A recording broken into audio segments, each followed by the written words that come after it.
Bonsoir à toutes et tous. Merci d'être présents ici. Et je vous invite pour les derniers arrivés à vous asseoir, à prendre place.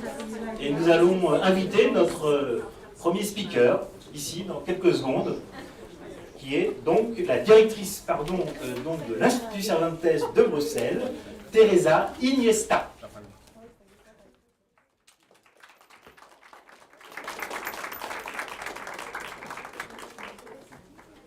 Buenas tardes a todos. Voy a hablar en inglés, que como sé que podía elegir entre inglés y francés, me voy con el inglés porque no estoy segura que todos habléis español. So good evening everyone and welcome to Instituto Cervantes in Brussels. It is a real pleasure to me and a honor to host this event, to work together with the Yehudi Menuhin Foundation and to share the stage today with all of you that have taken part of this journey.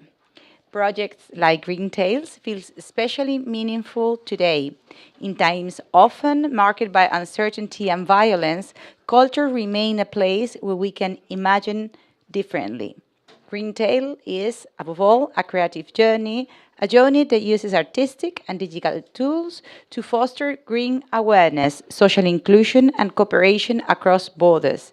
By bringing children, educators, and artists together, it reminds us that creativity is not only a way of learning, but also a way of caring for the environment and for the others. We are very grateful for the support of the European Union and to everyone who made that project possible. Thank you for being here and enjoy the evening.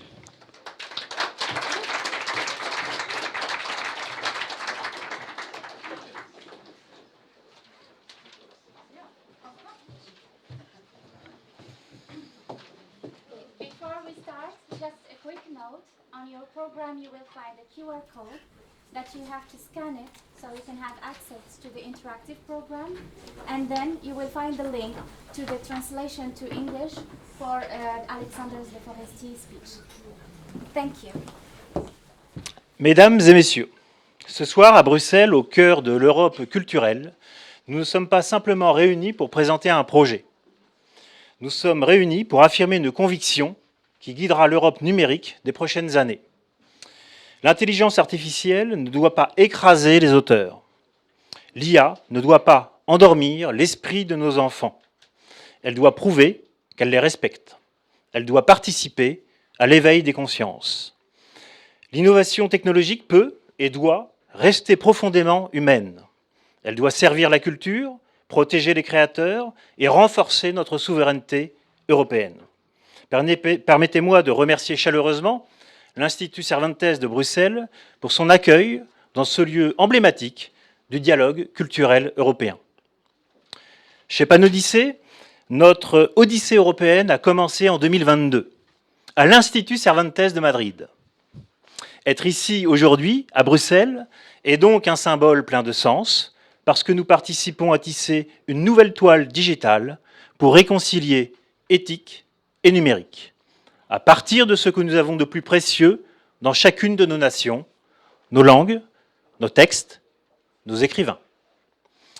Je tiens à exprimer notre profonde gratitude au programme Europe Creative Innovation Lab de la Commission européenne pour le soutien apporté à nos actions CREA et Creators AI depuis 2022.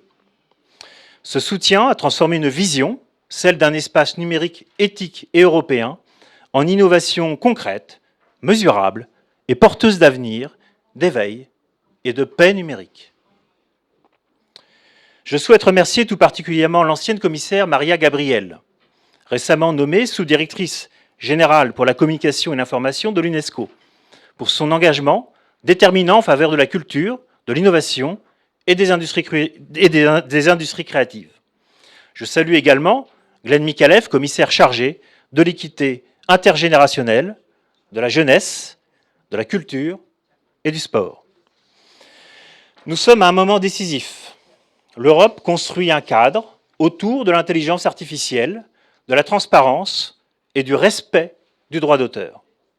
Ce cadre n'est pas une contrainte, c'est une condition de confiance et donc de transparence et de vérité.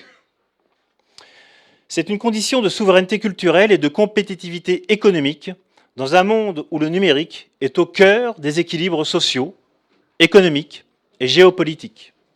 Le numérique est stratégique. Vos attentions sont les pierres précieuses de votre existence. Prenez-en soin, s'il vous plaît. Chez Panodyssée, nous avons choisi de bâtir des outils, des algorithmes, des interfaces qui valorisent l'esprit créatif et l'imaginaire du lecteur. Nous avons toujours placé la qualité des échanges, la protection des publics et la valorisation des auteurs au cœur de notre modèle. Notre conviction est simple, l'espace numérique européen ne doit pas ressembler au Far West. Il doit refléter la richesse, la diversité et la complémentarité des 27 nations qui composent l'Union européenne. Il doit faire briller nos langues, nos textes fondateurs et nos écrivains. C'est dans cet esprit que nous présenterons ce soir une nouvelle initiative visant à mieux reconnaître et protéger la propriété intellectuelle des textes et des images, notamment les textes des chansons, grâce à une noticia de transparence. Ce travail s'inscrit dans une vision plus large qui donnera lieu à une lecture partielle de notre manifeste 2026, consacré aux mots, à la musique et au rôle fondamental des auteurs. Nous aurons également le plaisir de dévoiler les nouveaux services de l'offre Panodyssée Sécurité, parce que la sécurité dans l'espace numérique est aujourd'hui aussi essentielle que la sécurité dans l'espace public, toutes générations confondues. Ce soir, nous célébrons la fin du projet Green Tales, une aventure européenne et intergénérationnelle qui incarne cette vision. Enfants, enseignants, artistes et institutions culturelles travaillant ensemble pour créer, transmettre et protéger.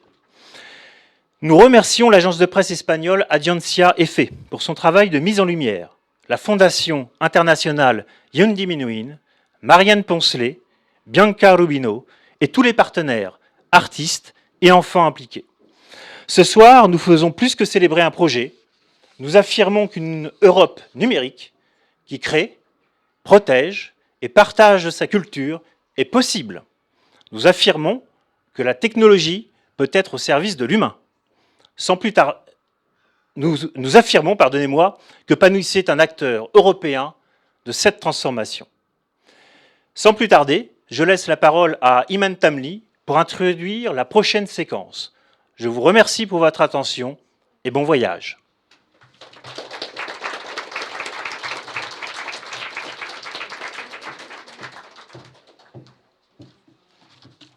Thank you so much, dear Alexander, for this very thorough introduction. And before we continue, I would like you to go back to the very beginning of this journey. Every project starts with a moment, an intuition, a question, and sometimes a conversation. And this project has started exactly the same way, with the desire to create a space for children, imagination and creativity where it could become a way of understanding the world. To tell us this story, I would love to welcome two people who have accompanied this project from its earliest steps. Please welcome Marianne Poncelet et Bianca Rubino from International Yehudi Menuhin Foundation.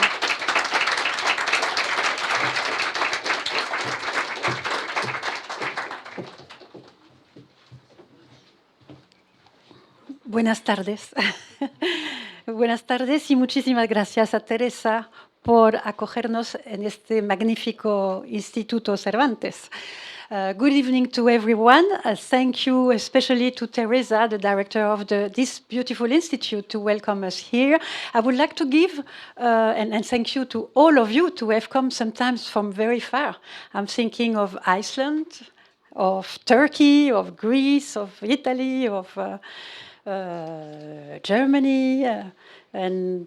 So I think it's a great moment to celebrate the end of this project. I would like to give a bit of context why we have produced this beautiful Green Tales project.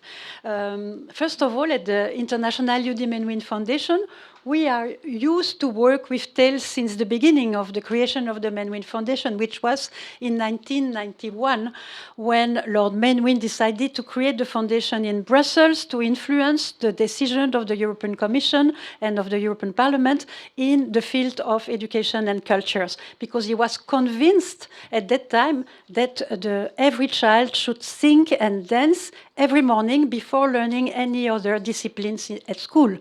So he was inspired by Zoltán Kodály, by the way, to launch this fantastic program that now has more than 30 years of activities, and which is called the Muse program.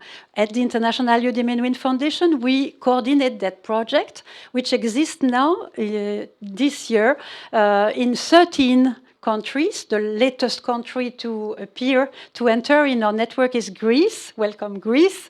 And we touch with this project, with this program, more than 60,000 children in Europe and beyond, thanks to the work of more than 800 artists and nearly 5,000 teachers working in more than 500 primary schools in all our networks. These are public schools, and we enter in the schools with the artists and we work with the teachers for longer terms. And sometimes it's about 15, 20 years, and we are still there working with the artists in the primary schools, because once we enter the school, and I think Tom, the coordinator of Muse Belgium, would testify also that when you enter in the school with an artist, they don't want you to go away. So it's a longer term project. And inside, based on this Muse program, not sometimes, but regularly, we produce European projects. We include in this European project always 1, 2, or 3 of our members of our Muse network, because we know that they are the best to testimony and to work with children and artists, because this is their practice. But of course, we enlarged the partnership with a lot of fantastic partners from different countries and different skills, like universities or like communication or like production of events, so that we have a partnership which is at the end very polyvalent. And why do we work with tales, actually? Because tales foster the imagination of the children. They open their mind and they foster their creativity, and at the same time, they lead them in all the cultures of the world, because all cultures in this planet have tales. So for us, tales, it's a good medium to work with children. It's like, for example, if you synthesize the world of education, if you learn the science like mathematics, geography, and so on, you could summarize it within a library. It's like a library.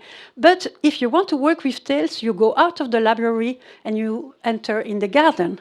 And in the garden, you have plenty of beautiful elements that you can play with, and that is the role of the tales. And in this garden, you can, of course, find water, earth, wind, and fire, and that is why we have worked with the 4 elements of nature based on the tales, and that's how Green Tales appeared, actually. We work with the 4 elements, and therefore we were thinking that it would be great to have also 4 schools in the 4 cardinal points of Europe, to work with the 4 elements and connect children from all the 4 countries so that they can testimony what is important in their country. Some countries would love to work with water.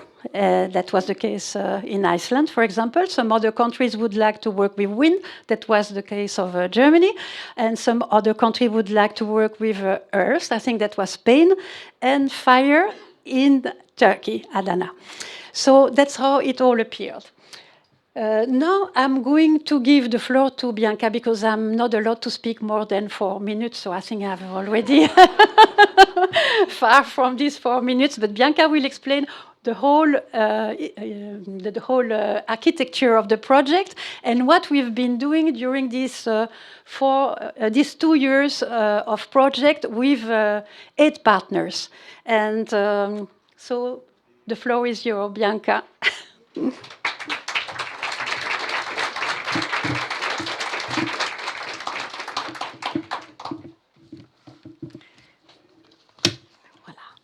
Thank you, Marianne.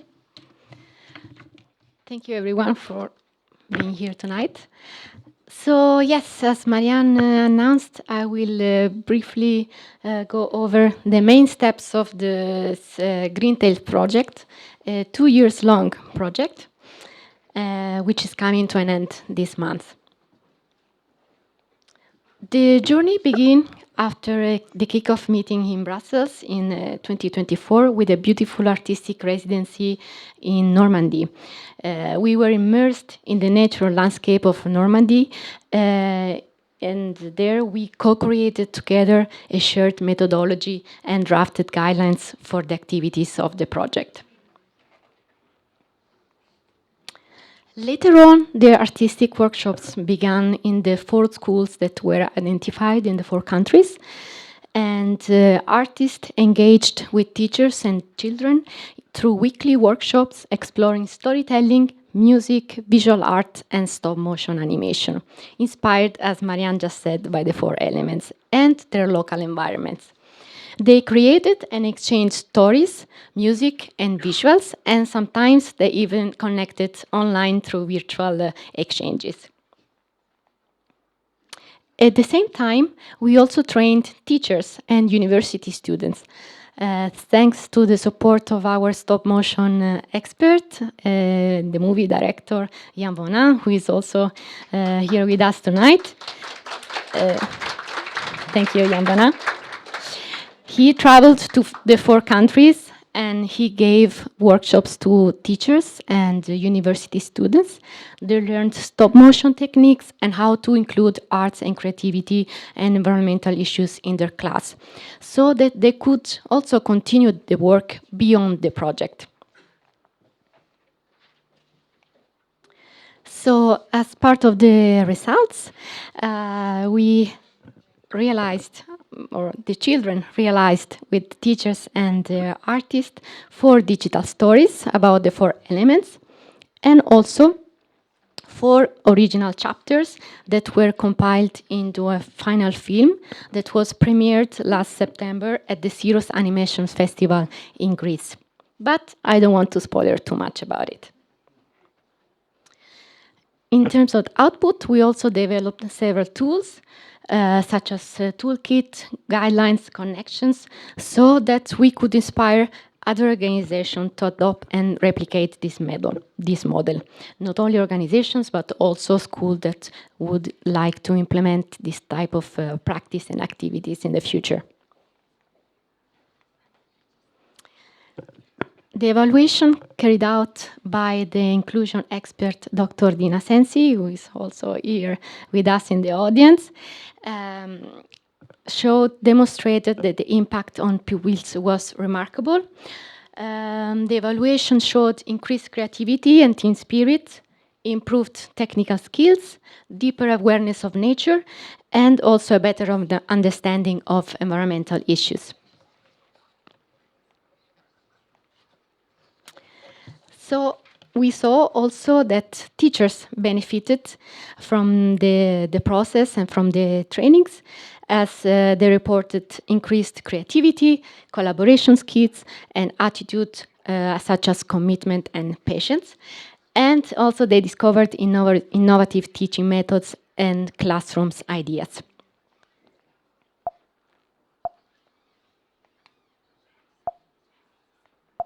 Doesn't want to. Great impact. So yes, the entire project was highlighted by collaboration, inclusion, creativity. We also drafted recommendation for European, national, and local level so that to enhance, to support art and creativity, to learn sustainability, to foster local, national, and European collaboration, and also the collaboration between different actors, not only student teachers, but also NGOs, cultural organizations, artists, and communities.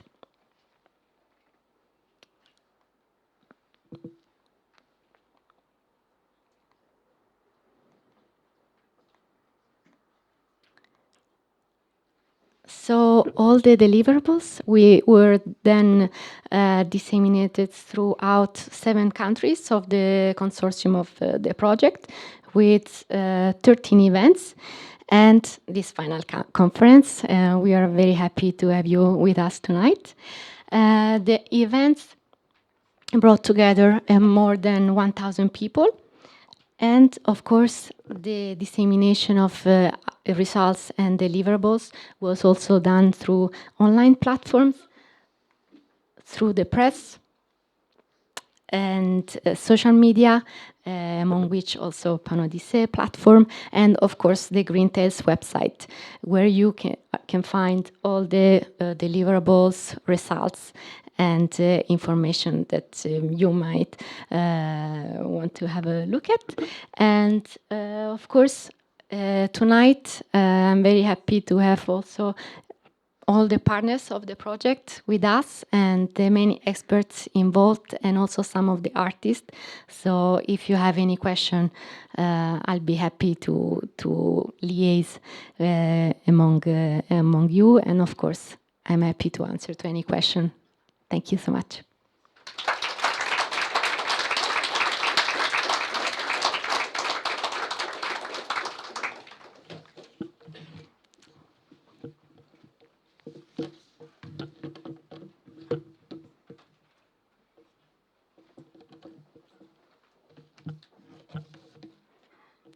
So I would like now to invite the speakers on stage.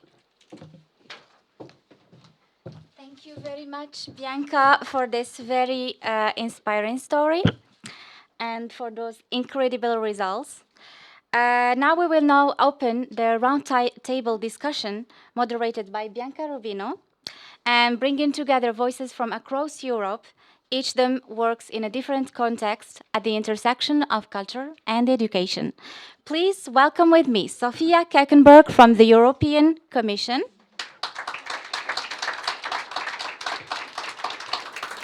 Mirto Vunatsu from the World Human Forum in Greece, Jenny Schmidl from Muse Deutschland in Germany, and Marcus Herman Meckel from the University of Akureyri in Iceland.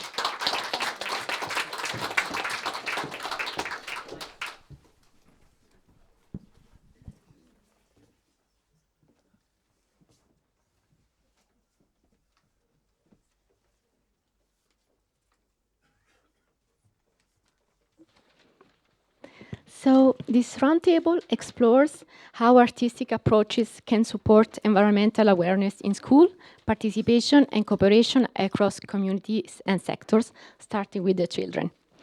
Greentails offers a tangible example of how arts, education and sustainability can meet in classrooms, communities and policy conversation. Together with our speakers, we will explore how policy framework, artistic practice, and education and innovation can reinforce one another and inspire action at European, national, and local level. Thank you to our speakers. Now, I would like to give the floor to Sofia Queckenberg, Policy Assistant at DG EAC, European Commission. Thank you. Do you want me to? As you prefer. I can. You wanted to prefer, right? Yes. Oh no? There's a disagreement. Sit, right? Yes. It will be a mix. Okay, there will be a mix. Okay. Oh yes, and you can hear me now, I think. So, yes. Thank you so much for having me today. And first of all, I also just want to wish you congratulations for this great project and also showing us how to integrate art education with sustainability. I think it's a great example of it. And I wanted to start to kind of give you a bit of a policy overview of what I work on in the field of learning for sustainability. And so we go back a bit to, the European Green Deal. It's already a while back, but at the time we realized, that,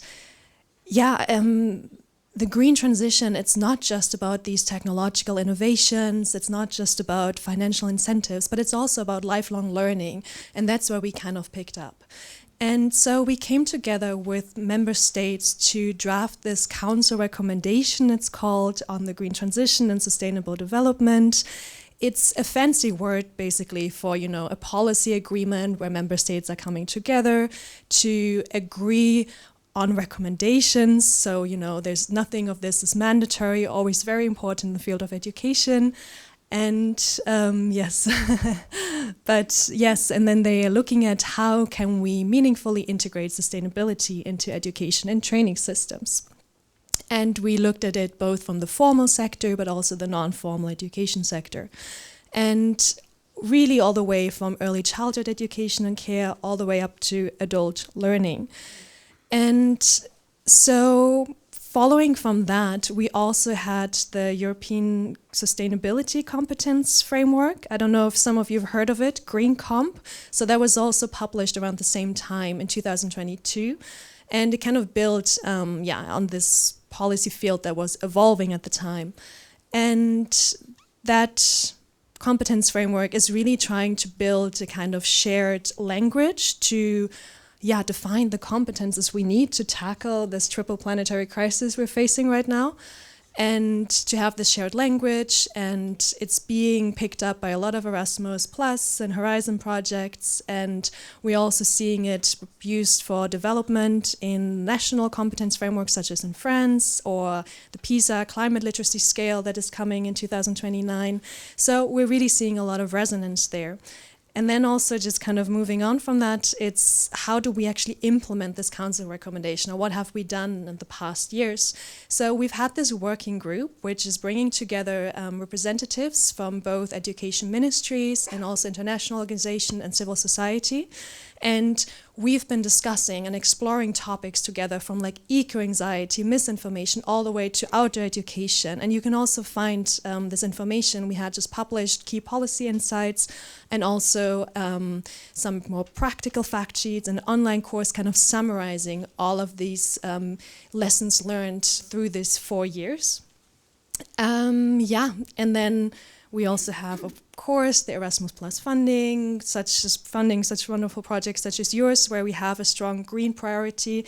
There's the online platform, the Education for Climate Coalition, where we're really trying to provide a space for learning, exchange, collaboration on climate education.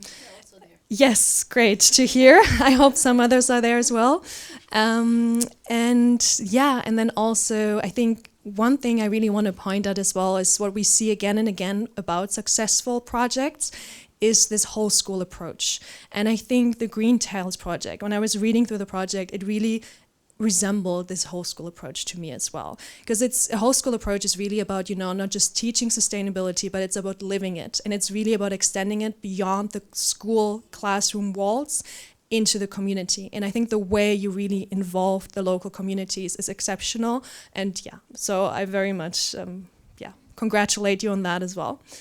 And now I think I'm having my little talk here, moving towards the future. I think you wanted me to say a little bit about what's upcoming, where we're seeing us. So I already heard the intergenerational fairness strategy mentioned, and that's something we're anticipating for early March. And there's strong links with learning for sustainability. It's all about preserving, a livable planet for future generations, or current and future generations to come. It's about giving a really strong voice to young people and children. And I think there's gonna be a lot of natural links there. And especially with Green Comp that I had just mentioned. If you're familiar with it, there's one competence area looking at envisioning sustainable futures. And there, futures literacy. I don't know if you all are familiar with it actually. It's, the ability to kind of imagine alternative futures like desirable, undesirable, business as usual, and kind of see the steps you need to get there. And so when we're looking at that, it's something that is becoming more and more relevant in this world, in this very uncertain kind of global space we're living right now. But we also see it really not reflected well within curricula. We looked at European curricula, and this is the least reflected competence area. So this is something we really need to work on more. And I think projects like Green Tales, working with imagination, right, and kind of bringing arts into this, they help to build competences such as futures literacy. So I really see a relevant point there as well. And just very concretely, I bet there's some people from the Climate Pact maybe out here as well. I think I see some nodding maybe about the Climate Pact community that you know about. There's a very new project now, an initiative also on the Pact to Schools program. I don't know if some of you heard about this already. It's about bringing Climate Pact ambassadors into schools, into universities to run engagement and awareness sessions. And I think that's a really great opportunity also to receive like small-scale funding for some student-led projects, such as, maybe some project that would be run in this context in the future or something. And now I've been talking a lot, but I want to just wrap up with two things that I think anyone looking at your project can kind of take away and learn from. And I think for me, it's really, the first one is, if you want to have a wide implementation of your project, you need low entry barriers. And I think you do this really well. So what I mean here is that teachers are already stressed. All of you know this. The curriculars are already overcrowded. So, we need something that can be easily integrated into lessons, into curricula. We need things that can, don't need a lot of preparation. We need some things that you already have all the resources that you need kind of at your fingertips. And at the same time, you need flexibility to allow to adapt to the local context so that the community can really make the resources their own. So finding this delicate balance, I think your project provides a really good example of this, and I would love to hear some more about this from you, all involved in the project as well. And second, what I love is also the narrative and storytelling, because it evokes emotions. And I think emotions is something that we often dismiss or forget about, and it's something that can be much more effective than, facts and figures. And we often actually see it misused in the climate disinformation and misinformation campaigns. That is something, we deal a lot with right now. And it's nice to have an example where you use emotions for a very positive, and inspire action, and to bring it closer to children, and to also show the responsibility that we all carry. So yeah, I'm very excited to listen to all of you, to hear a bit more about the project, and also see, the short film later on. I haven't seen that, so very excited to see that. Thank you so much for having me.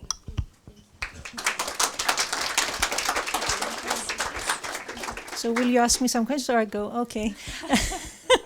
Hello, I'm Mirto Vunatsu. I'm the Artistic and Creative Director of the World Human Forum. And I have to tell you that we had a really good time doing this project, because it was something really creative, not only for the students, but for us, the partners that we were there. Somehow we became children again, and we understand the strength and how open-minded children are. And sometimes we lose it when we grow up. It's really important to go back, revisit this place, and gain energy and find solutions that are out of the box. This is really important. In the World Human Forum, what we try to do is connect brighter initiatives that exist around the planet, and believe me, there are many. And there is this proverb, African proverb, that says, sometimes we listen to the trees falling, the big trees falling, and we don't listen to the small trees growing. And there are so many small green trees growing around the world. So when Marianne and Bianca told us about this beautiful initiative and whether we would like to be partners in distributing and making this project more widely known, immediately we said yes, because, okay, we loved your team, but also we believe a lot in the spirit of Yehudi Menuhin and what Yehudi Menuhin believed and what he did. He was one man, and he managed to do all this change around the world. So each and every one of us has the power to change. And I believe that this project exactly did this with the kids. It was a project where kids were not just mere listeners listeners, just like consumers of knowledge. No, they learned skills. And the interesting thing was that they used the telephone, which sometimes, we say, oh, you shouldn't use the telephones, but they used the mobile phones in a very creative way. They downloaded a program that helped them do stop animation and handcrafted, did a collage to make the cartoons. So in a way, the mobile became a road to handcraft, to use their hands again. So we found this really, really interesting. And again, the other thing that we found really interesting was that it connected kids from different parts of Europe. It was like a spiral. It was Iceland, and then Turkey, and then Spain, and then Berlin. All these kids connecting. It's beautiful because it teaches kids cooperation, it teaches kids respect, learning each other's culture, understanding each other better. And I'm very happy that it happened at the European level, but we shouldn't forget that we are citizens of Spaceship Earth, as Buckminster Fuller used to say. So I think a next step should be to make a global project of Green Tales. And I believe that maybe today is the end of the pilot project, but I think it's the beginning of the project being spread out to more countries. And I have to say that we did like 2 weeks ago a conference in Athens where we presented the Green Tales project. It was kids and parents. The conference was called From Myth to Space. So, okay, tales are somehow linked to myths. And the kids were so happy watching the film because they saw it. We translated it to Greek and they laughed so much. They understood the concepts. And then we had like a workshop where they had to draw the elements and understand that how they're in contact with the 4 elements every day. They really loved it. So some ideas came out that they would like to do a project around blue tales now, connecting cities around the sea. So this could be the next the project. And also somehow linked it with the use of mobiles, what I said before, how mobiles can be tools and not the end goal, tools to create something creative, something meaningful that bring us together. So this is what I want to say. There is hope and, there are all these crises. Definitely there is the environmental crisis, but basically there is democracy crisis, education, so many crises, multi-crisis. But basically it comes down to one. It's a crisis of values, and a crisis of civilization. And we believe that if we manage to, in this generation that comes, to inspire them and understand the connection with nature, that we need to connect with ourselves, we need to connect with others, we need to connect with nature, then all these crises will solve themselves. We need to create this ecological civilization. This is it. Yeah, okay. Thank you, Mirto. Thank you so much. So now we can pass on to Jenny Schmidl, coordinator of Muse Germany in Berlin. How can we inspire and empower children in school? I also want to connect, of course, to the Green Tales project and the empowerment of children as agents of change. With a concrete example of the Green Tales project. I'm working for Muse Germany, which Marianne already told you about how it works. It's an arts and education program that brings professional artists into school classes in long-term cooperation with teachers. So, how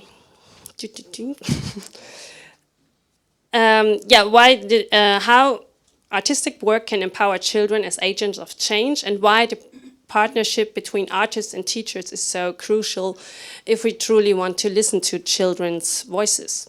For me, artistic practice is a shift from consuming to creating. In many parts of school life, children are mainly on the receiving end. They receive information, they repeat, they are assessed. In our artistic sessions, they make decisions all the time. How do I tell my story? What image of myself, of my neighborhood, of my future do I want to put on stage or on screen? In Green Tales, for example, children don't get finished scripts about climate change. They write their own, they invent their own stories. their own characters, their own conflicts around water, fire, air, and earth. They write dialogues, they design images and sounds. They experience that their ideas can change what the group does together, that a small, shy suggestion can become the central scene of a film. This is a very concrete experience of self-efficacy. What I say and imagine can move something. A second aspect, as the children's lived experiences become the material of the artistic work. We don't ask them to step into someone else's story. We invite them to bring their own. In Green Tales, this might be a child who worries about drought in their family's home country, or about air pollution in Berlin, for example, that you will see later in the movie, or about a forest they love. These emotions, fear, anger, hope, are not treated as a problem to be controlled, but as energy for creation. Together with artists, children can transform these feelings into a narrative, into images, into performance. That process is already a form of agency. Instead of being overwhelmed by global crisis, they find language, form, and a shared artistic response. The stage plays an important role here, but not in the traditional sense of polishing a perfect show. For us, the stage, or in Green Tales, sometimes the cinema screen or the project website, is an amplifier for children's voices.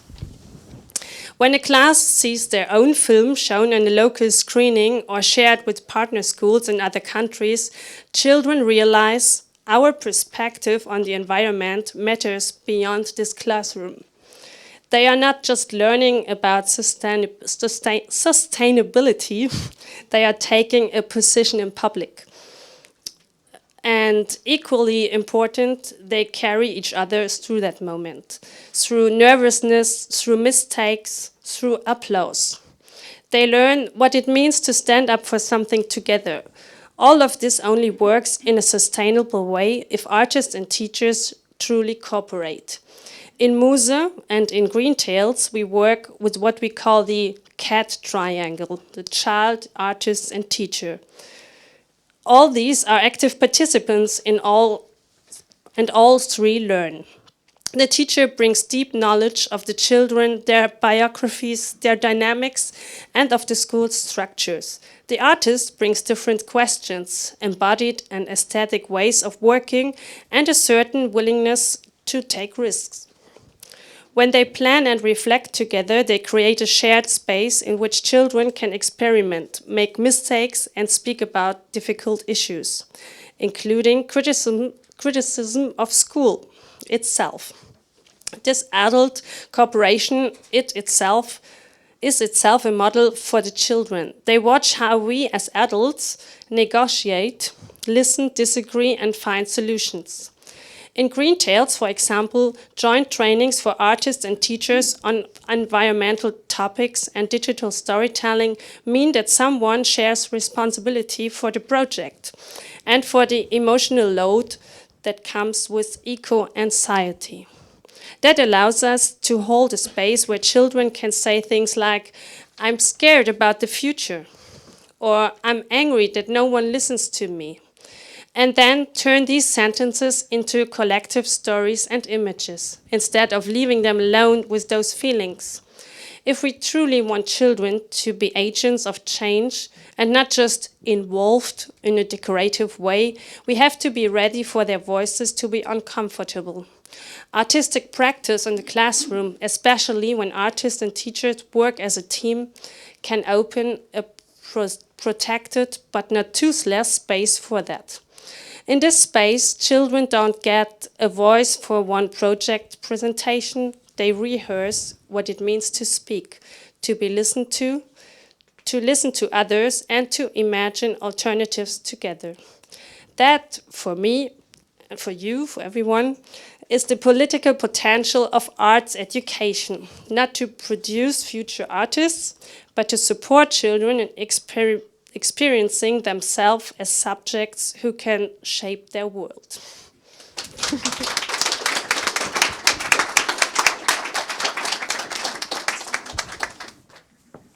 sorry, I cannot talk while sitting. Okay. Thank you. Thank you for having me here from the north of Iceland.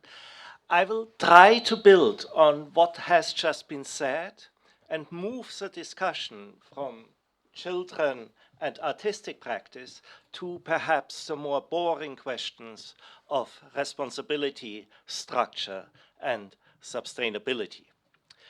What I see missing at national and local level is not a lack of awareness of environmental urgency.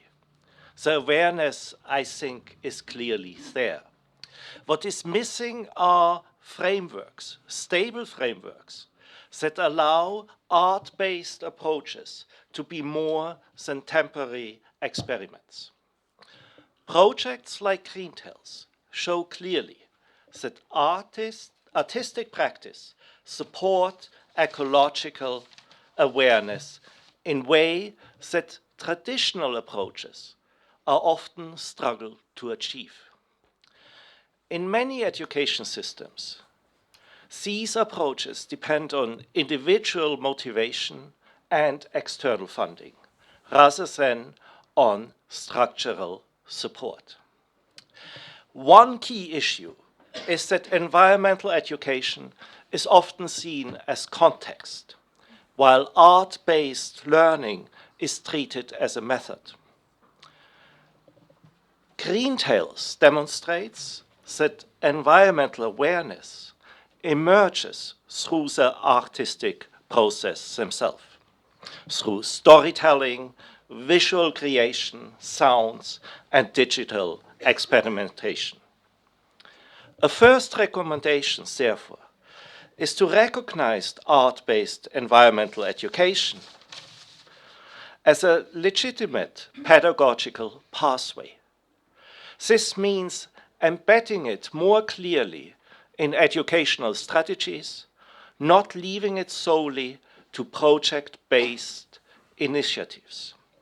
I would like to add that this becomes even more relevant in times of artificial intelligence, when knowledge is increasingly available and understanding becomes the real educational challenge. For initiatives like GreenTale to last, support is needed at several levels. At European level, clear frameworks and dedicated funding lines would give a long-term perspective. At national levels, this needs to be connected to curricula and teachers' training. So initiatives and projects like GreenTales can move from being an exceptional, rewarding, and pleasant experience for us who participated to becoming a normal part of educational life. Merci.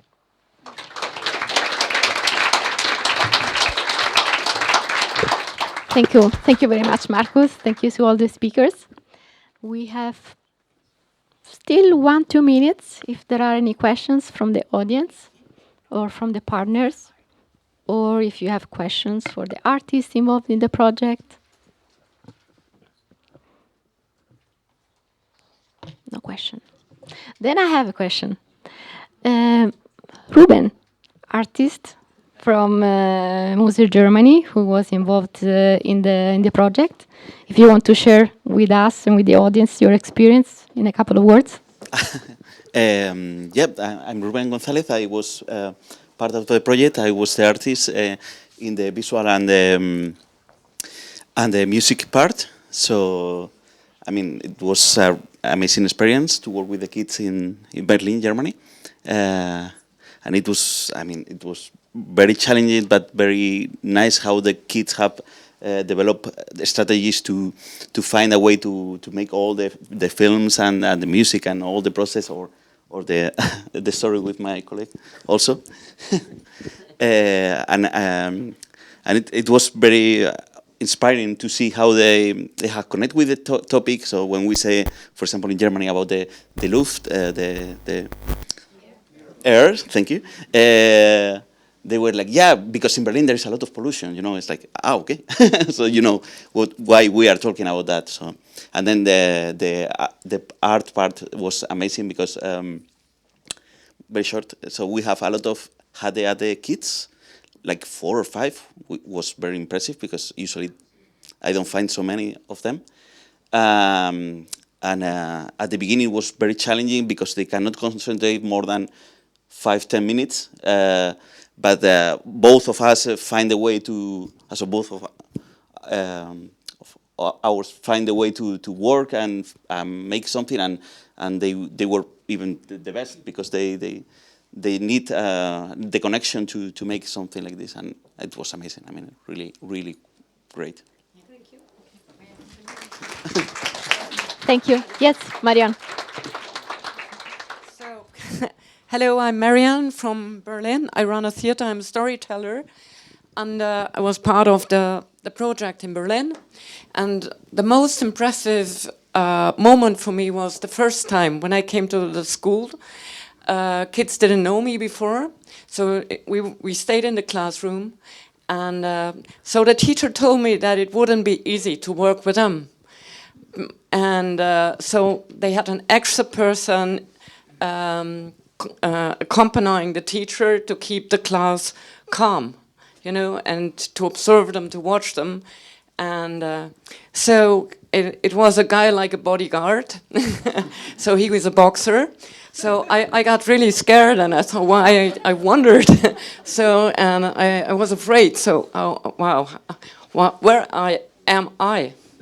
But after starting with the work with the kids, so the whole situation changed. So they were interested, they were flexible, they listened to each other. So from the second meeting on, we didn't need a bodyguard. So, and even the teacher was open to be with us or no, because the kids, they were so pleasant to each other. They liked it, they told the stories and they found the story together.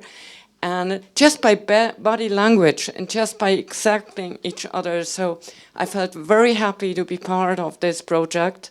And the moment when we found the stories, it was just in a clue, because it came out of their body. It came because from the spirit to with movement, we come to our hearts.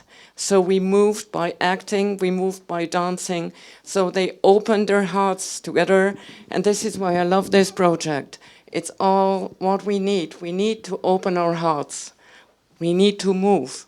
And so I'm very thankful for you to give me the chance to have this experience. Thank you. Thank you, Marion. Thank you very much for your testimony. Thank you, Ruben. And thank you to all our speakers. Thank you very much. And there is a question while I welcome on stage our keynote speaker, Lodovico Folincalabi, UNESCO representative to the European Union. Maybe we can have time after for the question. Thank you so much.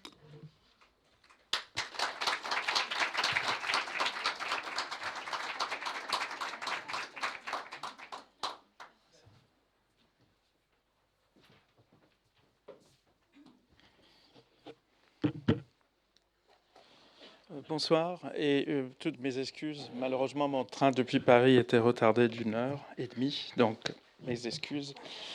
Mais au moins, j'ai eu l'opportunité d'écouter et d'entendre. Ladies and gentlemen, dear artists, policymakers, civil society, representative, cultural and education stakeholders, dear friends, chère Marianne, Teresa, muchísimas gracias por acogernos hoy aquí en el Instituto Cervantes, en esta cuna de la lengua española, un espacio que tan felices nos hace a los amantes del castellano aquí en Bruselas. Y querida Marianne, gracias a ti, a todo tu equipo y a los miembros del consorcio de este proyecto Erasmus+. Quiero aprovechar también la oportunidad que nos dais hoy para seguir subrayando la misión del maestro Yehudi Menuhin como músico, artista e incansable embajador de la paz y de la solidaridad humana, y también como antiguo embajador de buena voluntad de la UNESCO. I'm glad to join you today and to stand among those of you who are not only educating minds, but also nurturing hearts. Those who believe that learning is not simply an academic process, but a transformative force for cultures and communities. At UNESCO, we deeply believe in education as a transformative human right, one that fosters literacy, but also imagination, empathy, cultural identity, and a responsible citizenship. The E in UNESCO, as some of you may recall, stands for education, the C in culture, the other is S for science and C for communication. This is the broad mandate of UNESCO. We are here at a time of unprecedented global challenges. Climate change, you mentioned, and just to assure you, the Luft is not polluted only in Berlin. Environmental crisis, just this weekend, the storm Marta and Leonardo, with floods that horribly touched south of Spain, Portugal and Morocco. Social fragmentation, with rents for artists, and not just for artists, that are higher than ever.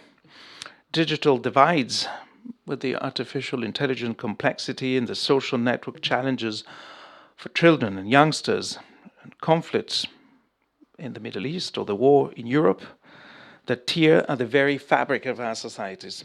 But we also stand at a moment that we can seize as a unique opportunity, because never before we have such tools for connection and connectivity, awareness of our shared humanity, capacity for collective action, and such clear recognition that culture must be positioned as an essential pillar in the development agenda.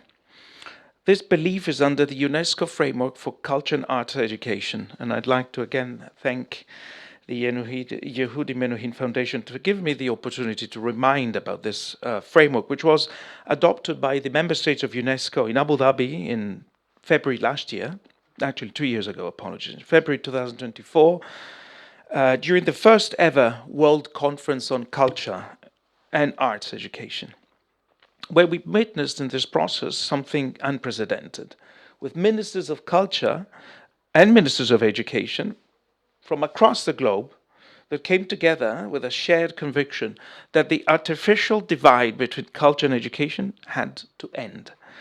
And this framework, the UNESCO Framework for Culture and Arts Education, emerged from the most comprehensive consultation ever undertaken by UNESCO in this field, across the world, engaging over 2,300 stakeholders from every corner of the world.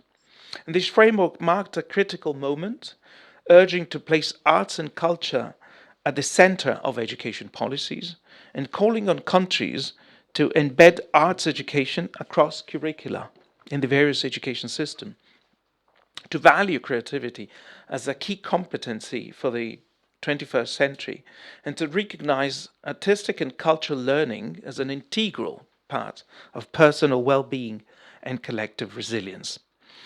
And it was not born in the conference rooms alone, this framework. It emerged from classrooms in rural Kenya, where storytellers, here we have a storyteller, and many others, preserve ancient wisdom, from community centers in Peru, where people bond with each other through culture and heritage, as well as from European digital platforms connecting young creators across continents. This framework represents the collective wisdom of teachers, of artists, of cultural heritage bearers, and learners who understand that culture and education are not separate domains, but two sides of the same transformative coin.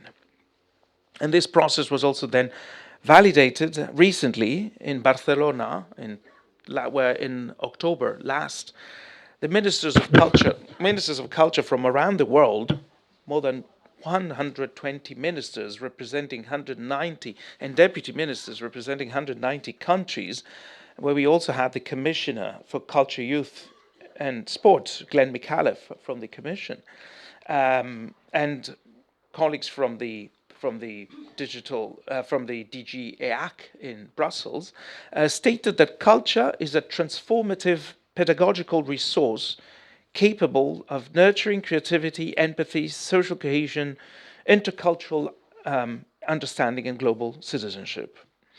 So culture and education, as we know, culture and arts education are not a luxury for peaceful times. They are also an urgent necessity for turbulent times, like the one we're living through. When democracy is under pressure, education through culture and the arts inspires or can inspire critical thinking and can enhance civil engagement. And when communities are divided, education through culture builds bridges of understanding and fosters solidarity. When young people feel disconnected, learning through cultural heritage and cultural diversity can provide ground for learning while nourishing the wings for the future.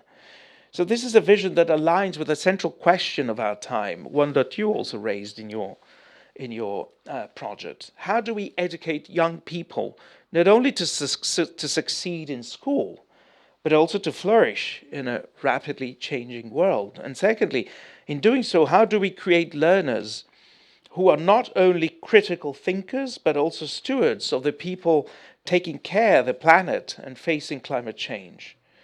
So I want to highlight today that the inspiring example of this vision in practice, the Green Tales project, this Erasmus Plus initiative led by the International Yehuda Menuhin Foundation and the 8 members of the consortium, which unites children, artists, and educators across Europe, is a creative journey towards this environmental awareness.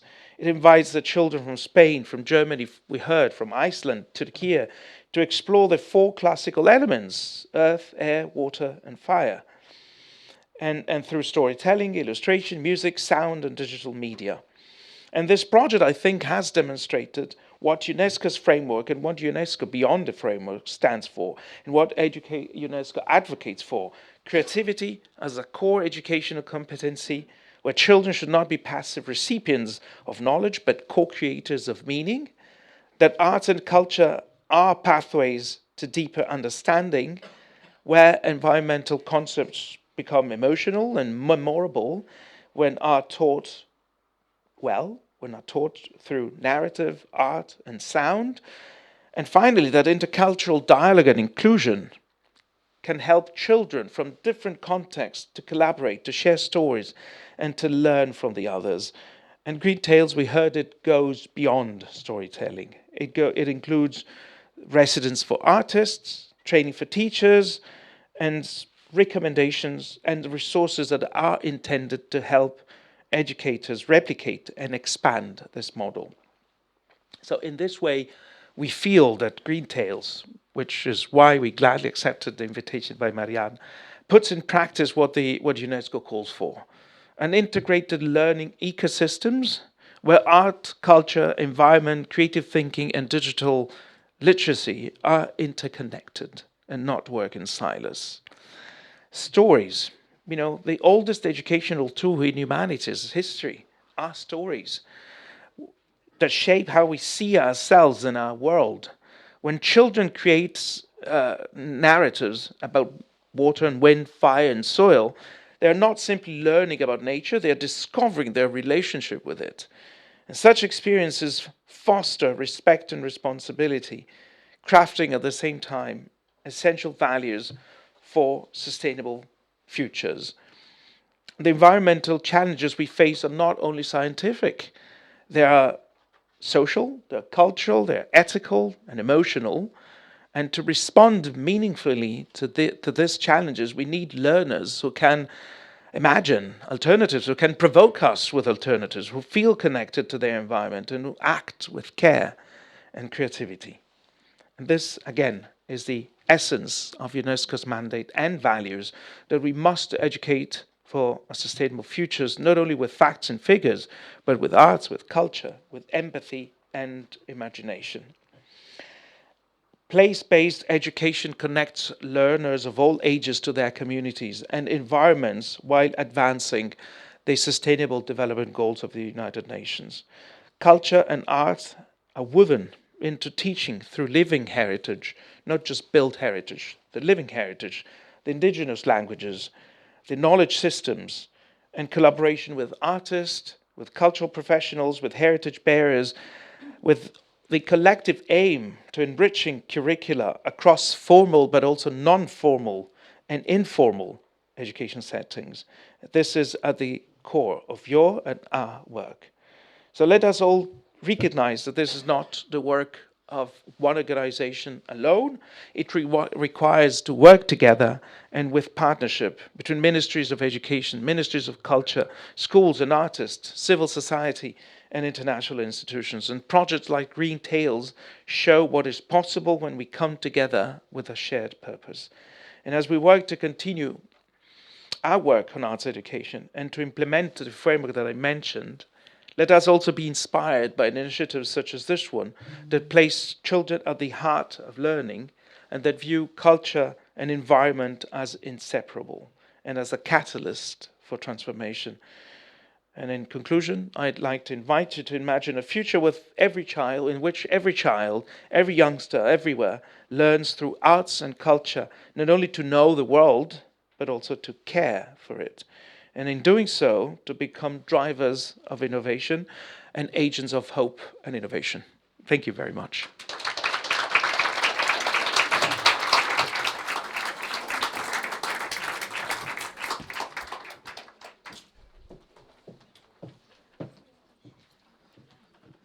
Thank you very much, Mr. Lodovico Folin Calabi, for this very inspiring speech and a very beautiful reminder that projects, educational and cultural projects like Green Tales do not exist in isolation, but are a part of a larger ecosystem.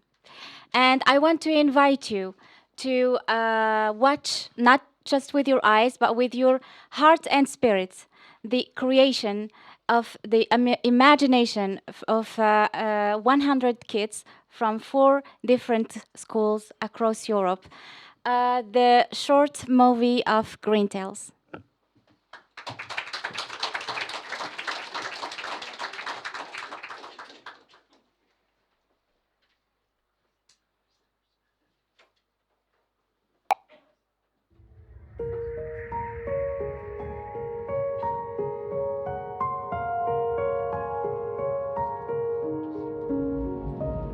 Planet Earth in sight.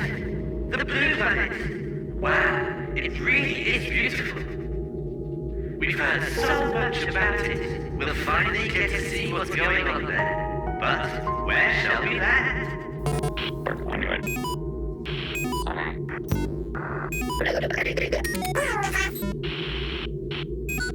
Alright, let's go. Full speed ahead.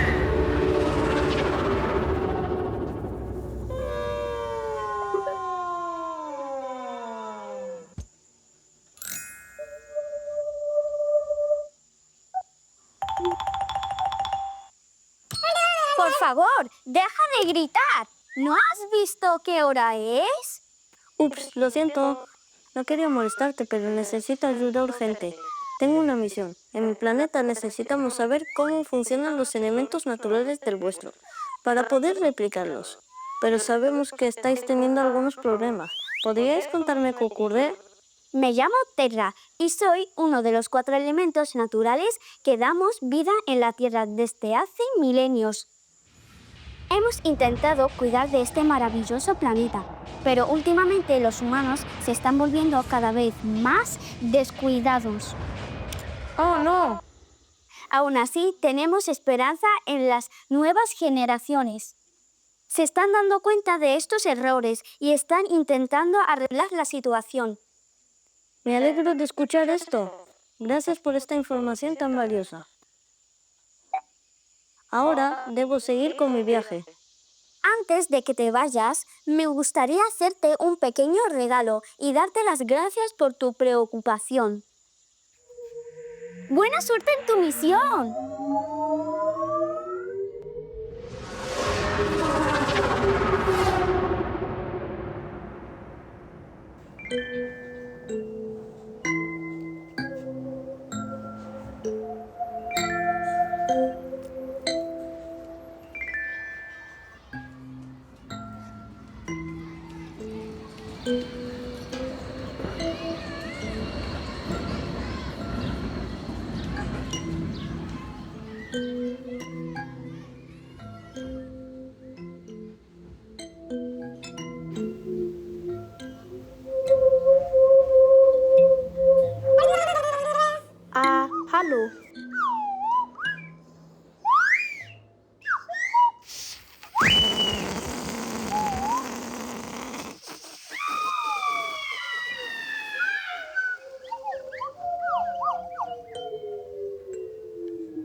Was hast du gesagt? Ich verstehe dich nicht.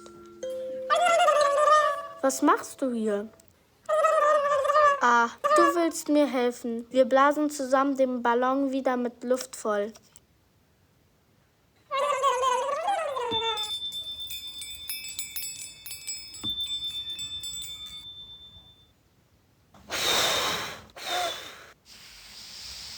Max? Hallo. Ah, du willst mit ihm fliegen. Was?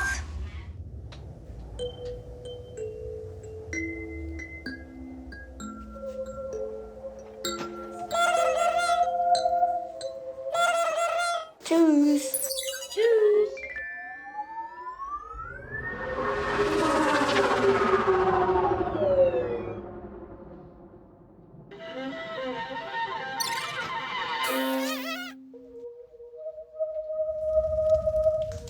Wow. Hayır, ateşe dokunma. Of! Ateşi görünce ona hayran oldum. Elime almak istedim. Sanırım sen benim kim olduğumu bilmiyorsun. Yaşam kaynaklarından biriyim. Bundan uzun yıllar önce ilk insanlar bir yıldırımın düşmesiyle benimle tanıştılar. Beni kontrol altına alarak temel ihtiyaçlarını karşıladılar. Önce çevremde toplanarak ısındılar. Sonra üzerimde yemeklerini pişirmeyi öğrendiler. Ancak beni insanlar bazen kötü amaçlı ve dikkatsizce kullandıklarında kontrolden çıkarak onların yaşam alanlarına ve doğayı istemeden zarar verebiliyorum. Bizim kültürümüzde de bir efsane bulunuyor. Eski zamanlarda Türkler Orta Asya'da dağların arasında sıkışıp kalmışlar. Çözüm olarak bir ateş yakarak devasa dağları eritmiş ve Ergenekon'dan çıkarak kurtulmuşlar. Biz her yıl 21 Mart'ta bu tarihi olayı ve baharın gelişini yine büyük bir ateş yakarak kutlarız. Şarkılar ve dileklerimizi söyleyerek ateşin üstünden atlarız. Teşekkür ederim. Sen de mi acıktın? Bizimle kebap yemek istiyor musun?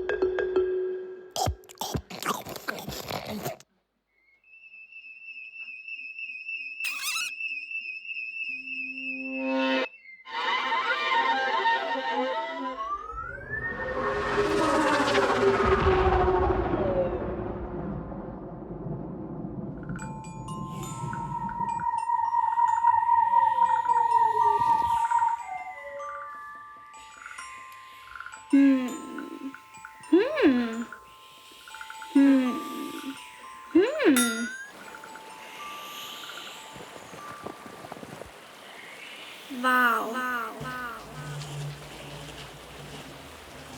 Hey.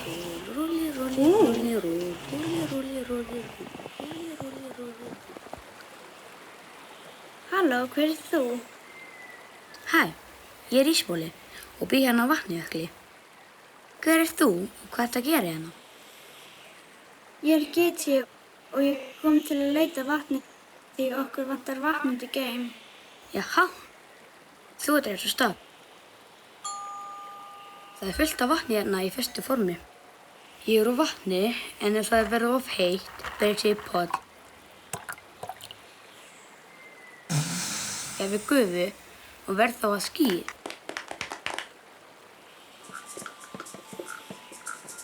Vá! Nei! Ef þú gerir þetta þá bráðna þér.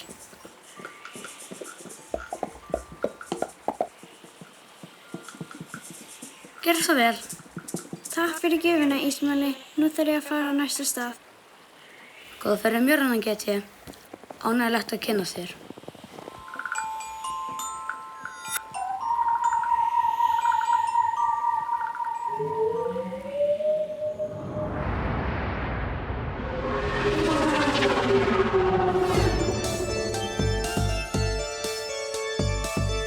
Goodbye, Blue Planet. It's a pity they're mistreating you. Hang in there. And the children are right. Everyone must do their best to preserve the planet. We've seen they have plenty of ideas. The future is in their hands.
Fyrir löngu áður en fyrstu mennirnir urðu til voru 4 frumefni: loft, eldur, vatn og jörð. Þessi frumefni voru öll afar mikilvæg og mynduðu líka hringrás lífsins. Loft hreyfði skýin og færði regn til að næra akrana, jörðin fóstraði plönturnar og eldur veitti hlýju og var notaður til að elda mat. Þetta hélt mannkynið upp í 8 kynslóðir, en með tímanum leiddi misnotkun fólks til tæmingar á auðlindum. Jafnvægi heimsins var raskað. Óteljandi plöntur og dýr stóðu frammi fyrir útrýmingu. Jöklar fóru að bráðna, vatnsauðlindir menguðust og sífellt minna varð drykkjarhæft vatn. Vegna þurrka minnkaði búsvæði lífvera, uppskeið jarðvegsins minnkaði og hungursneyð kom upp. Sjúkdómar urðu útbreiddir. Með fjölgun íbúa þéttbýlismyndun töpuðust náttúrulegt svæði, iðnaður, úrgangur jókst og loftið mengaðist. Fólkið gat ekki lengur farið út. Rjúkandi sígarettustubbar kveiktu í skógunum og brenndu dýr og heimkynni þeirra. Fólk var miður sín yfir neyðheimsins og leitaði leiða til að endurheimta jafnvægi náttúrunnar.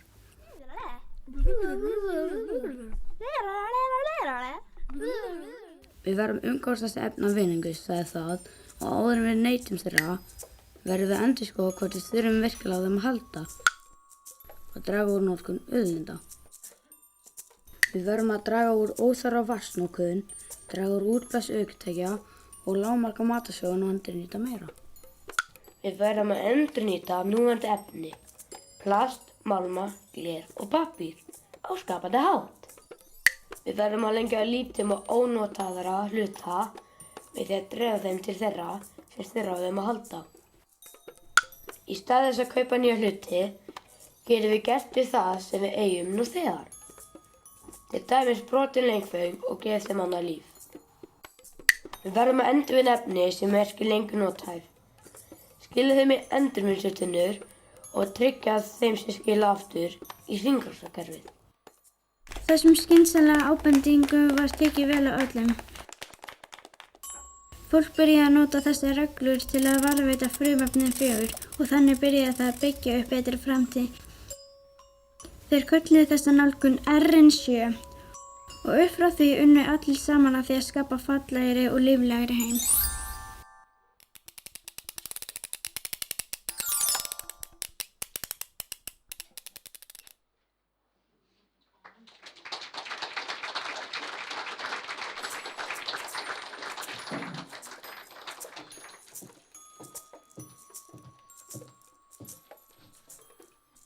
After watching this film, it's very difficult to speak immediately. So what we've just seen is much more than just a result of a project. It's the expression of young voices, of imagination and sincerity. It's a reminder that creation takes time, attention and care. And to continue this evening in the same frequency, I would love to invite someone who has chosen to build a space, a safe space, where creation is allowed to slow down and where meaning still matters, even in the very fast, sometimes brutal, digital world. Please welcome Alexandre Le Forestier, CEO and founder of Pan-Odyssey, with a creative and digital life that takes its time.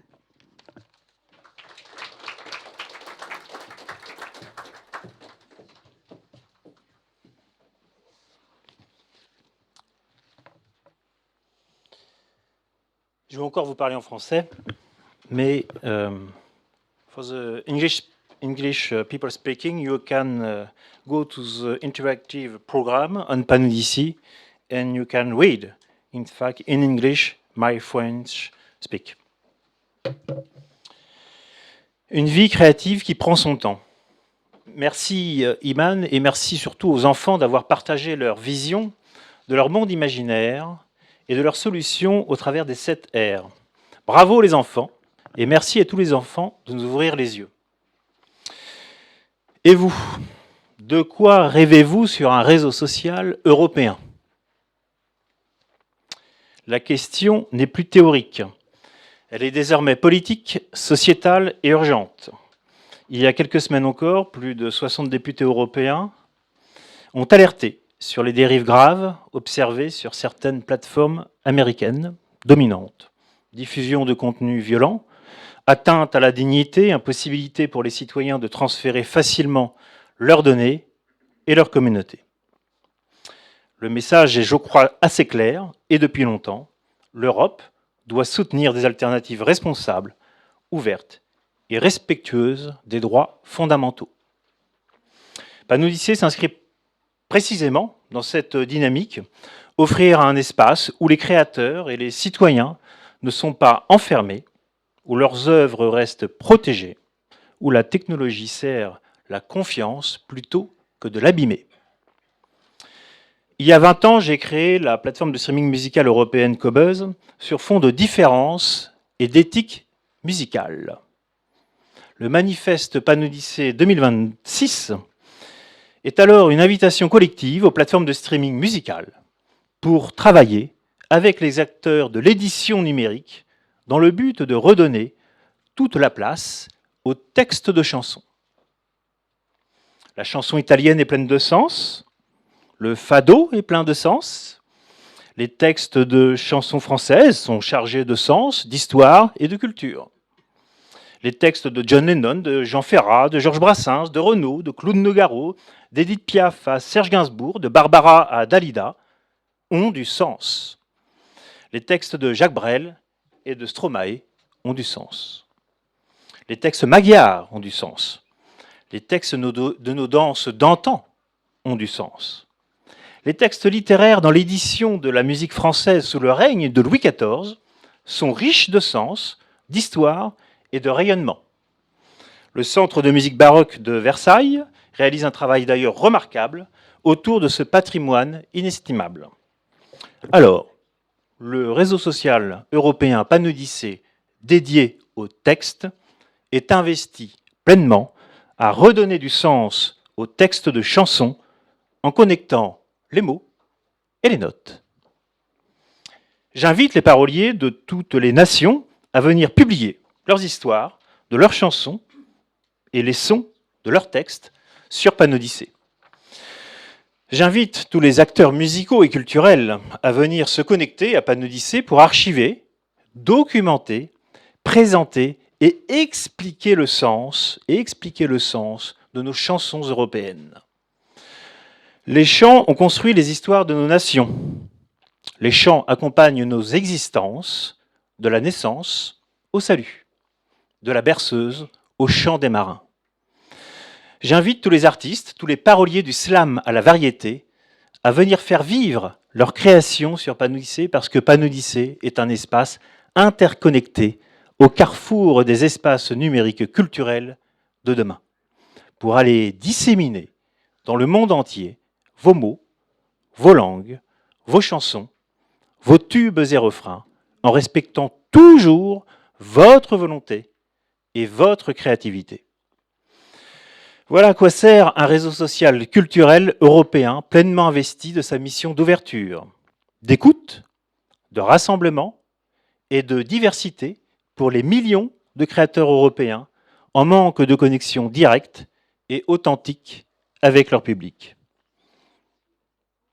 Posez un peu TikTok, Instagram et X et ayez, comme les centaines de plumes PanOdyssée venues de France, de Belgique, de Suisse ou des Amériques du Sud et du Nord, le courage de télécharger PanOdyssée pour façonner vos textes et vos images et vivre de nouvelles expériences culturelles connectées, en paix, sans publicité, ni faux contenu, ni sollicitation inutile et intrusive.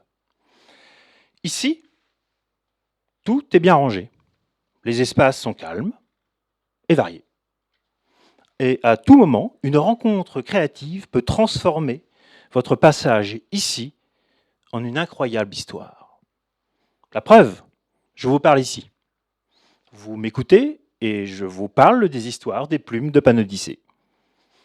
Retroussons-nous les manches, ce n'est que la genèse de ce projet qui rêve, comme les enfants de Green Tales, de vivre dans un monde connecté en toute tranquillité et en toute sécurité. Réunissons-nous autour des nouvelles cathédrales et édifices numériques à construire dans nos nations. Ce sera long et difficile, il faudra encore déplacer des montagnes, mais si PanOdyssée vous a démontré qu'avec 100 fois moins d'investissement que son compétiteur américain, nous avons su faire 100 fois mieux, alors imaginez vos vies et vos rituels lorsque la partie va vraiment commencer. J'appelle toutes les parties européennes, culturelles et artistiques à écrire des mots sur PanOdyssée. J'appelle les ingénieurs et les développeurs à écrire des chiffres et des codes grâce à des API nouvelles, ouvertes et publiques, à amplifier maintenant le mouvement pour offrir à nos enfants, dans 10 ans, un monde numérique qui nous ressemble. Cet espace de liberté vivra bien sûr aux côtés des autres, avec respect, empathie et équilibre, par amour des différences et des complémentarités. Prenez à présent le livre en papier naturel qui nous vient de Toscane. Il est ici. Et que mon brillant associé, ingénieur, Yann Rigaud, va glisser entre vos mains.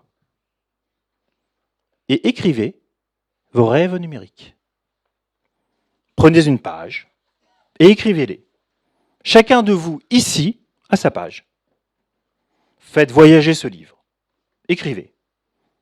Et dans quelques minutes, dans quelques heures, dans quelques jours, lisons vos rêves.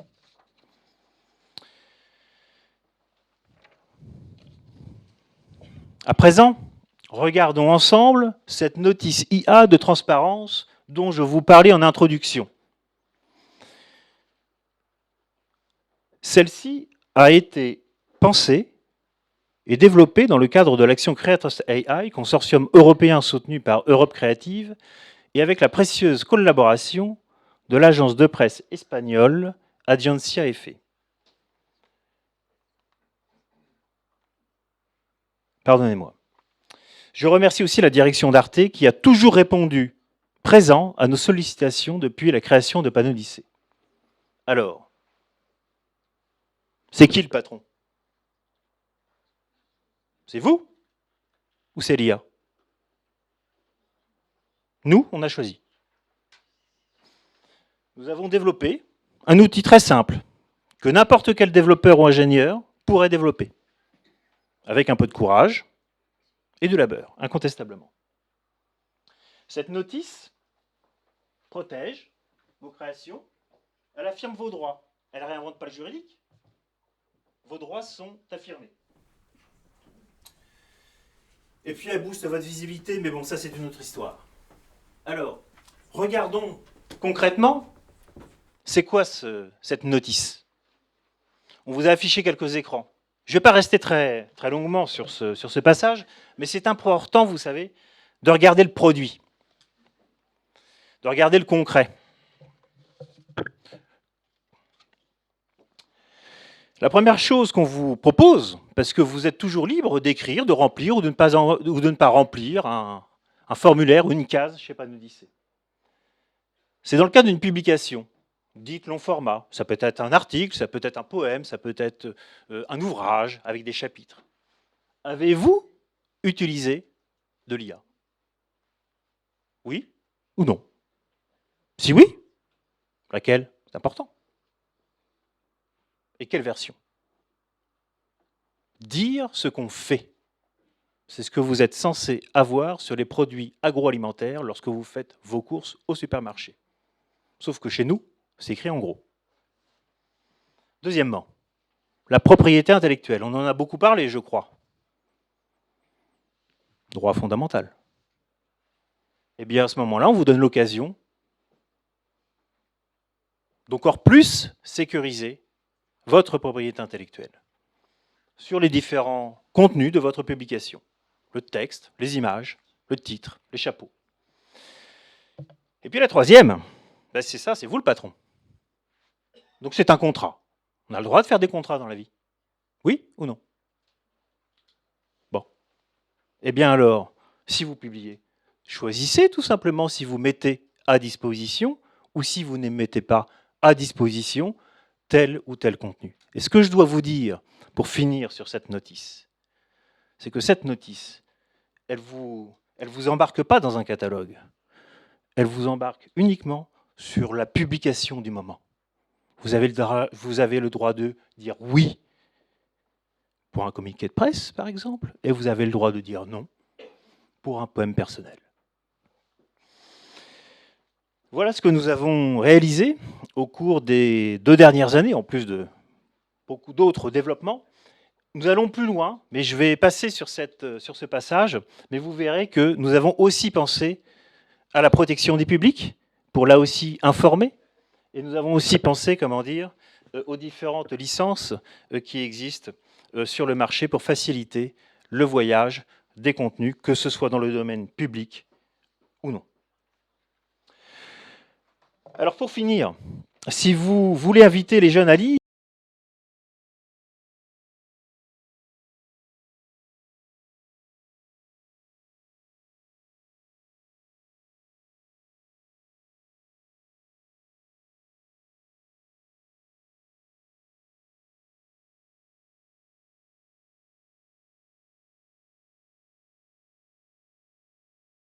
est essentiel à la construction de leur identité et de leur caractère.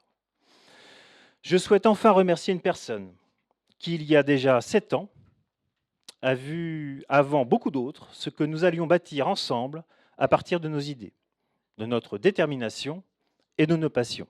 Je pense à l'écrivaine américaine née à Bucarest, Claudia Moscovici. Vous avez son ouvrage ici. Merci Claudia du fond du cœur, parce que je sais qu'elle nous regarde en ce moment du fond de son Amérique. Et je vous invite toutes et tous à lire son ouvrage, celui-ci, Réflexions sur l'art et la culture, des salons de Diderot à Panne-Lycée, en passant par Art Explora, fondation culturelle que vous connaissez probablement, où je vous invite aussi, celle-ci, à la découvrir. Parce qu'au fond, depuis les salons de Diderot jusqu'aux nouveaux espaces numériques européens, une seule chose n'a jamais changé. Les mots construisent les civilisations, à nous de construire les lieux qui les respectent. Merci.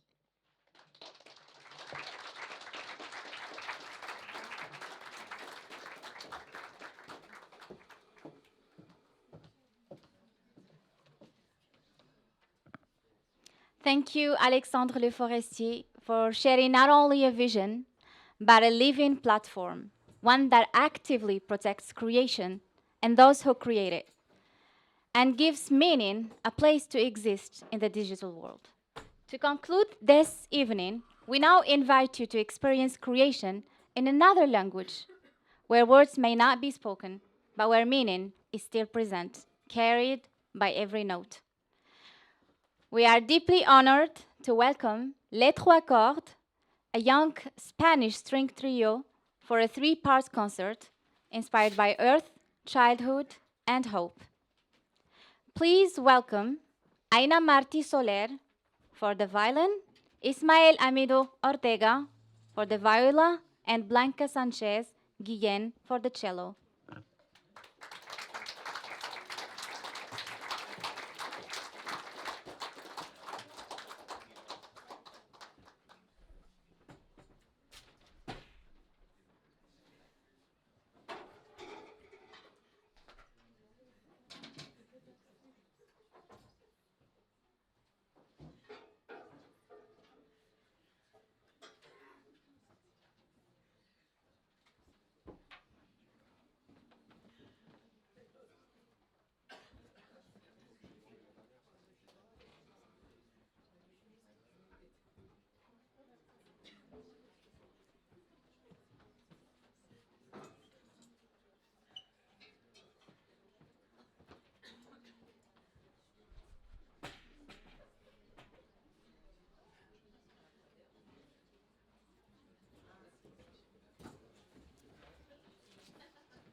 Merci à toutes et tous. Je vais finir sans micro, si vous le voulez bien, pour votre attention et votre présence ici. Mais un grand merci aux artistes. Mille merci. Et ce voyage musical me tient d'autant plus à cœur qu'il était parfaitement, je dirais, dans le ton de cette soirée, puisqu'on a voyagé en Europe au travers des compositeurs et des chansons choisies, de l'Allemagne à l'Espagne, et en passant aussi par la Normandie avec Satie, impressionniste peut-être comme chacun ne sait pas. Et ça me tient encore plus à cœur parce que la résidence que nous avons réalisée ensemble, la première était donc à Tapovan, en Normandie. Et c'est la raison pour laquelle nous vous invitons à rester jusqu'à 21h précise pour découvrir un cidre très impressionniste qui vient du château de Varangeville, là où reposent en paix, on a beaucoup parlé de paix, donc les peintres et musiciens impressionnistes, dont Braque, Roussel, par exemple. Vous connaissez peut-être la petite chapelle au bord de la falaise, mais celle-ci ne tombe pas, j'y vais assez souvent, croyez-moi. Et je voudrais terminer par le petit mot de la fin.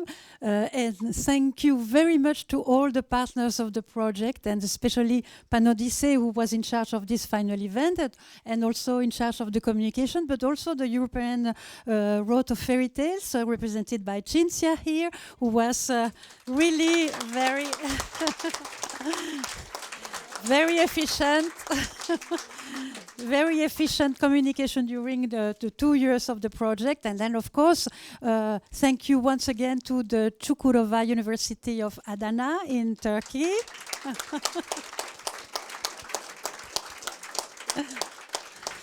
The Akureyri University of Iceland. The World Human Forum of Greece, Myrto.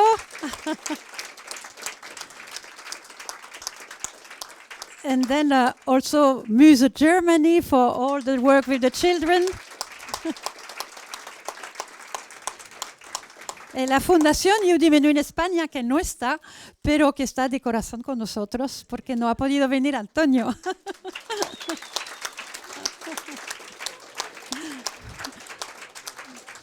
Et puis alors, plus que tout, merci aux musiciens pour cette belle musique qu'ils ont fait là maintenant ce soir pour nous. Et puis, plus que tout, je voudrais remercier Bianca qui a été la cheville ouvrière de ce projet. The best. Et bien sûr, avec le soutien vraiment efficace de Lucia, qui est quelque part par ici. Lucia.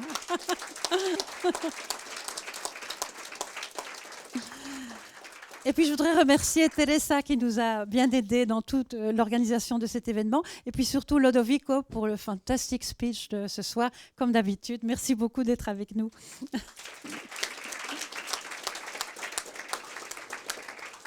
Et maintenant, nous allons boire un petit verre à la santé des artistes. Et merci à Yann et Thierry Van Roy qui ont été à la cheville ouvrière aussi du stop motion animation pendant 2 ans. Alors, bonne santé à tout le monde. On va déménager les chaises et puis le bar est déjà ouvert.